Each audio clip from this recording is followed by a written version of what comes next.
Amis du petit atelier, bienvenue dans cette vidéo où je partage avec vous ce qui pour moi est l'artiste idéal. Peindre, c'est avant tout communiquer. Or, 99% des gens n'ont pas appris à communiquer.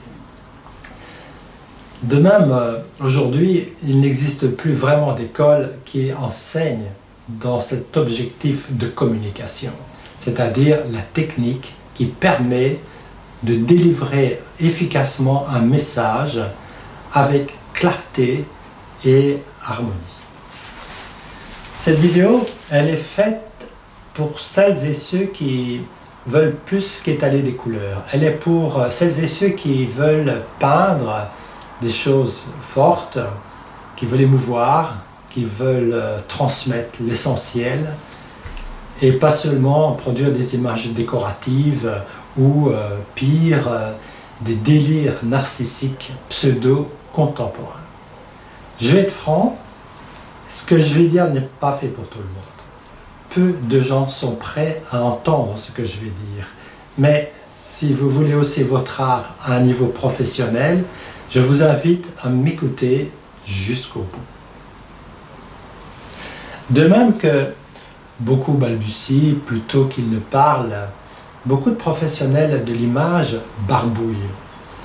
Ils sont comme des enfants qui n'ont pas encore appris à articuler leurs idées. Barbouiller, c'est parce qu'on n'a pas appris à parler et penser par l'image, à traduire sa pensée et ses émotions avec clarté. Et c'est la société qui nous formate ainsi. On ne nous apprend pas à penser clairement, à communiquer avec aisance, et encore moins à peindre, à sculpter, à photographier, à filmer, etc. On n'apprend pas à ça avec grâce. Pourquoi? Parce qu'une personne capable de communiquer, elle est dangereuse. Oui, voilà. C'est comme disent les Américains, il ne faut pas laisser trop de rats grimper en haut de la pyramide. Quelques grandes civilisations ont valorisé la technique de communication, que ce soit dans l'audiovisuel, dans la musique, dans le visuel, la musique, le discours. Je pense à la Grèce antique, par exemple, et à Rome aussi, qui mettait un point d'honneur à savoir bien parler. Mais pour les anciens, il y avait un point d'honneur aussi à bien dessiner, bien jouer d'un instrument. Et je pense que ça ne s'est pas perdu réellement. Au XIXe siècle aussi, dans ces fameux lycées français inspirés par Jules Ferry, par exemple, on a repris ces notions de figures de style, de métaphore, de métonymie, et tout l'arsenal de la rhétorique. De même, aux Beaux-Arts aussi, à cette époque-là, au XIXe, l'enseignement était fait d'un dessin rigoureux, la perspective, les proportions, vous savez les fameuses travaux de Bach et Gérôme, on apprenait la lumière. De même aussi, dans les conservatoires de musique, on trouvait encore des grands maîtres. Dans les grandes écoles aujourd'hui, il est vraiment très rare de trouver un professeur capable de transmettre une technique. Mais bon, c'est vrai, ne nous l'aurons pas à ces époques-là aussi, si cet apprentissage pouvait se permettre d'être si élevé, c'est qu'il était réservé à une élite en quelque sorte. Aujourd'hui, par contre, on dit l'élite pour tous, c'est-à-dire que l'apprentissage serait réservé à presque tous, mais à dire la vérité, il ne vaut pas grand-chose. Plutôt que l'élite pour tous, moi je dirais le vide pour tous.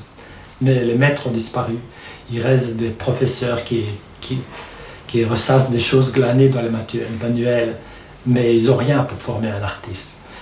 Ce sont des profs qui forment des profs. Les écoles se multiplient, elles se font concurrence, mais pas pour donner meilleur enseignement, mais pour récolter le plus d'élèves, des élèves à qui, faute d'un enseignement valable, on prêche la spontanéité ou le contentement de soi.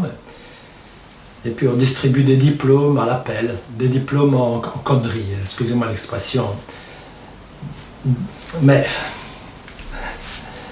on n'a même plus idée des qualités qui font un artiste. Les qualités qui font un artiste accompli, quelles sont-elles?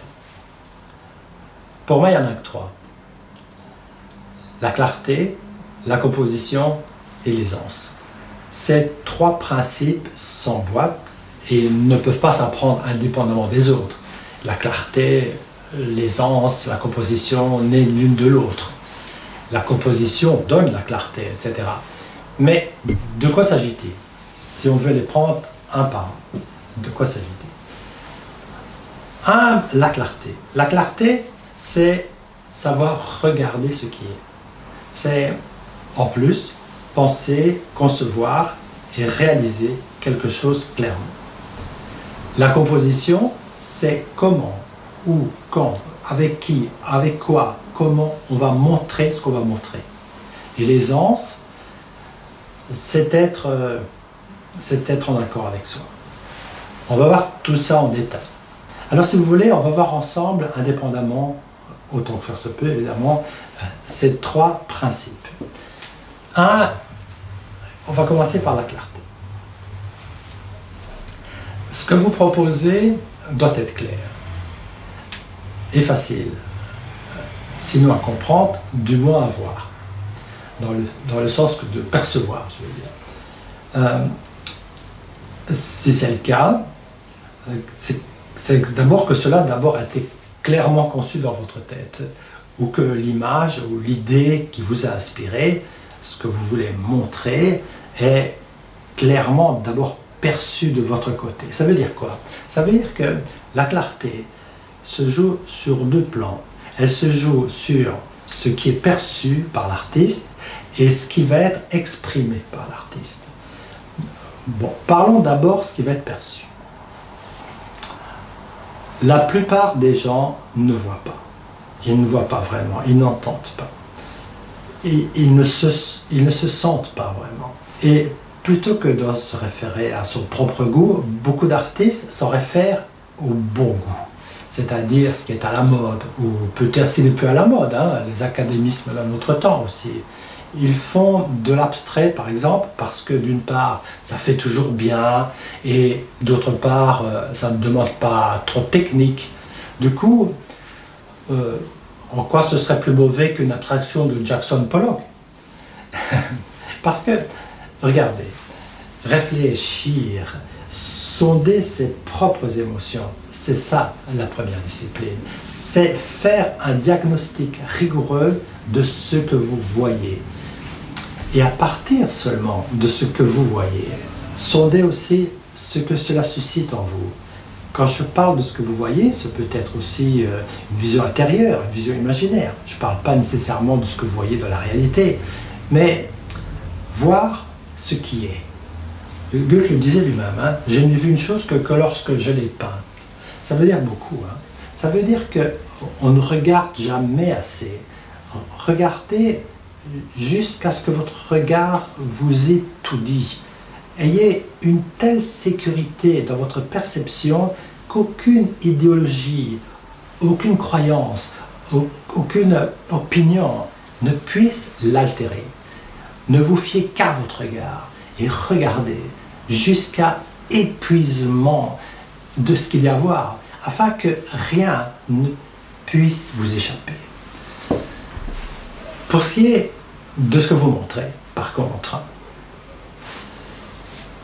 qu'est-ce que c'est qu'être clair? Eh bien, dans ce que vous allez montrer, il faut aller à l'essentiel.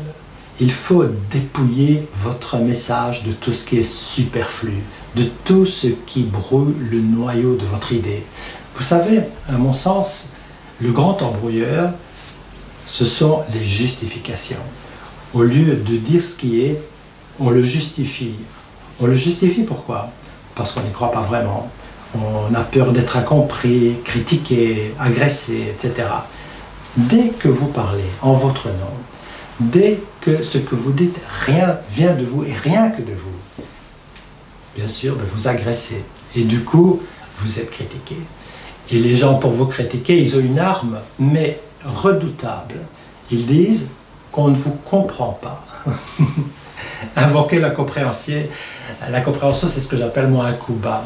Mais qu'importe, c'est à vous qu'il incombe de ne pas confondre l'incompréhension et une aptitude à s'ouvrir à des nouveaux messages. Pensez à Matisse. Matisse, d'une part, il refaisait la même toile jusqu'à en trouver que l'essentiel, hein, la courbure d'un corps féminin, la luminosité pure d'un jardin, etc. Mais plus simplifié et plus touché au cœur. Mais c'était le premier à avoir fait ça, de tous les artistes. Donc pensez aussi que dans ses premières expositions, il était obligé de mettre un garde en faction devant ses œuvres, car les spectateurs voulaient les brûler et les détruire. C'était vraiment un scandale. Bon, pour parvenir à plus de clarté dans les deux sens, tant pour ce qui est vu que pour ce que vous allez montrer, ben, ce qu'il faut faire, c'est... Comment, il n'y a pas beaucoup de secrets, hein. Il n'y a pas de truc en fait. La première chose à faire, ben, c'est de peindre si vous êtes peintre. Le peintre doit peindre. Mais il existe aussi une clé pour avoir plus de clarté. Et cette clé elle est simple en fait. C'est l'humilité. Elle est simple, à la fois très difficile. L'humilité, c'est accepter le jugement d'une seule et même personne au-dessus, que vous pensez en savoir un peu plus que vous, un maître en quelque sorte. Quelqu'un qui a lui-même, qui a expérimenté ce que vous allez expérimenter, qui a dépassé ce que vous cherchez à dépasser. C'est pas pour autant que l'artiste va garder le même maître toute sa vie, mais d'étape en étape à franchir, efforcez-vous de donner votre confiance à la même personne. La clarté, elle devient obscurantisme quand vous croyez tout savoir. Or, il faut un œil extérieur pour vous faire savoir si vous avez bien vu et si votre message est perceptible.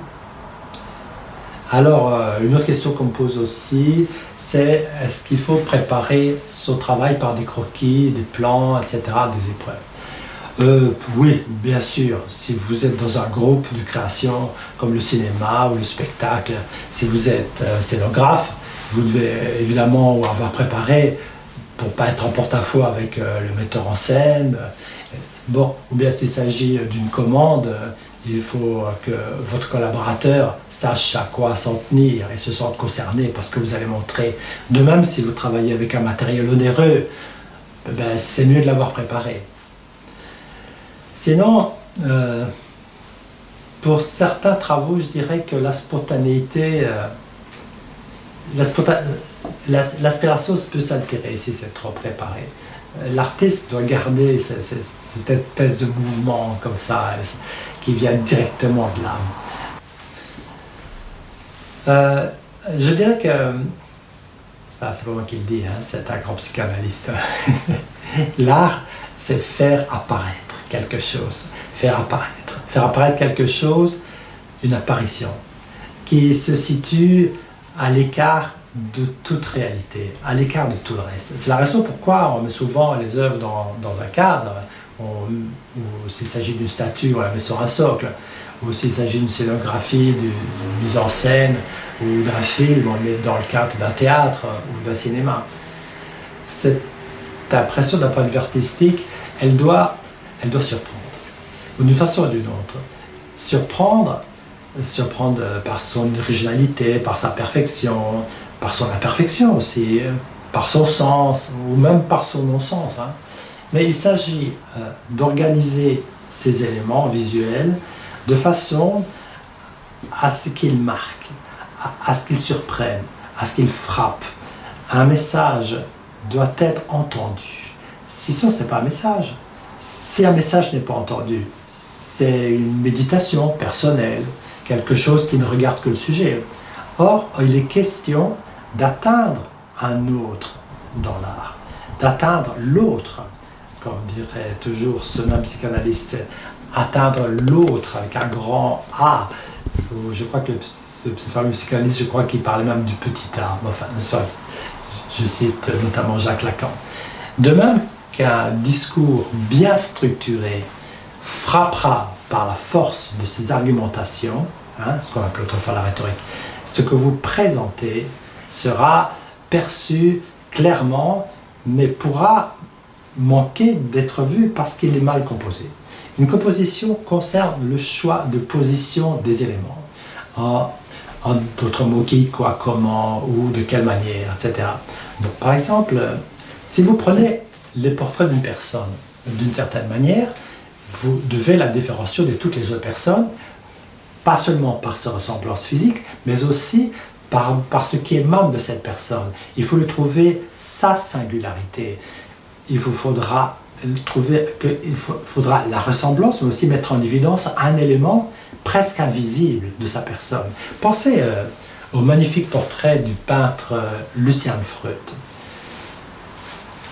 Comment peint-il cette personne? Est-ce qu'il va la mettre de face, de profil, de trois quarts? Est-ce qu'il va l'avoir du bas, du haut, assis, couché? Qu'est-ce qu'elle fera? Est-ce qu'elle lira? Est-ce qu'elle dormira? Est-ce qu'elle pensera? D'où viendra la lumière? Quels vêtements, si elle en a? Quelle couleur, si ces vêtements? Quel décor y a-t-il derrière? Dans les portraits de Freud, toutes ces compositions sont presque sans fin, tellement elles sont riches. Et ce sont ces choix qui éveillent le regard du spectateur.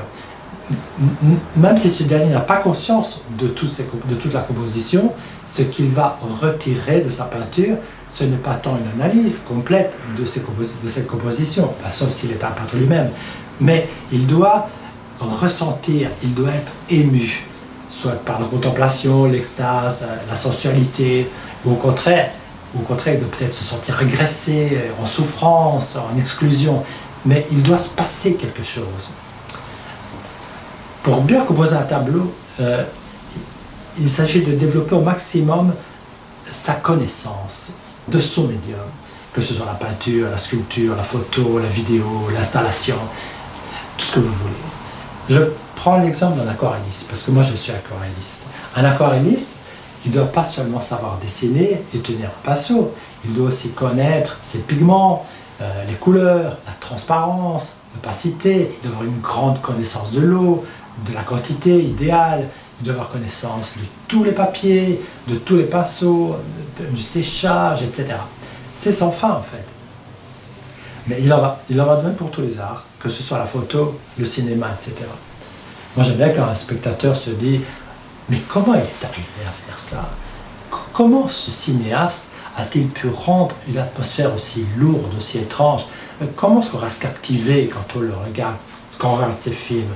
Comment ce peintre arrive-t-il à obséder par sa couleur, etc. » Cela suppose, évidemment, de répertorier chez les autres artistes ce qu'eux ont inventé en dehors des sentiers battus et d'analyser quel effet cela produit.